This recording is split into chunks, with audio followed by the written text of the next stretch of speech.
మా దృష్టిలో వీళ్ళు నేరస్తులే. అయినా మేము చాలా జాగ్రత్తగా వెంకటేశ్వర స్వామి మీద ఉన్నటువంటి భక్తితో ఏ రకమైనటువంటి ఇబ్బందులు లేకుండా విచారిస్తాం. ఏంది ఏ రకమైనటువంటి ఇబ్బందులు లేకుండా విచారించేది? నేరస్తులైతే ఎవరినైనా కూడా తీవ్రంగా శిక్షించమనే కదా మేము మొదటి నుంచి అడుగుతున్నాం.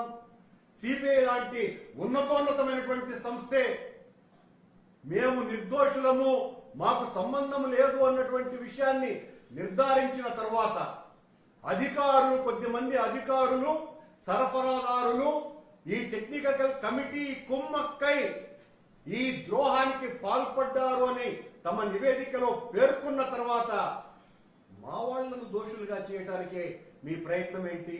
నిన్న పవన్ కళ్యాణ్ గారు ఏం మాట్లాడతారు? ఆయన గారి శాసనసభ ముఖ్య నాయకుల సమావేశంలో ఆవు కొవ్వు పంది కొవ్వు కలిసింది, మనం దీన్ని సమర్థవంతంగా తిప్పికొట్టలేకపోతున్నాము, ఏం నిద్రపోతున్నారా అని ఒక ఎంపీని, కాకినాడ ఎంపీని సాక్షాత్తు వాళ్ళ తమ్ముడు నాగబాబు గారిని ఉద్దేశించినారు అని చెప్పే పత్రికల్లో వస్తూ సిబిఐ తన నివేదికలో భక్తుల మనోభావాలు ఎక్కడ దెబ్బతింటాయోనని, భక్తుల మనోభావాలు ఎక్కడ దెబ్బతింటాయోనని సిబిఐ తన నివేదికలో జంతువుల కొవ్వు కలపలేదు అని తీర్పిచ్చిందంటండి. నివేదిక ఇచ్చిందట. మరి ఊరికే మాట వరుస మాట్లాడుతున్నాం.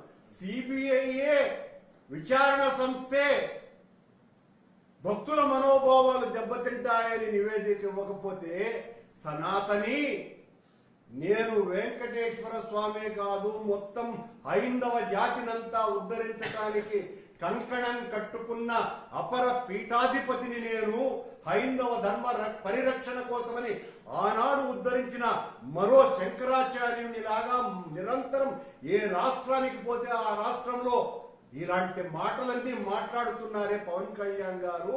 మీరెందుకు పంది కొవ్వు, ఆవు కొవ్వు, చేప నూనె కలిపింది అని చెబుతున్నారు స్వామి? ఓ పీఠాధిపతి వర్యా, ఒక అధికారే చెప్పలేదంటున్నారే.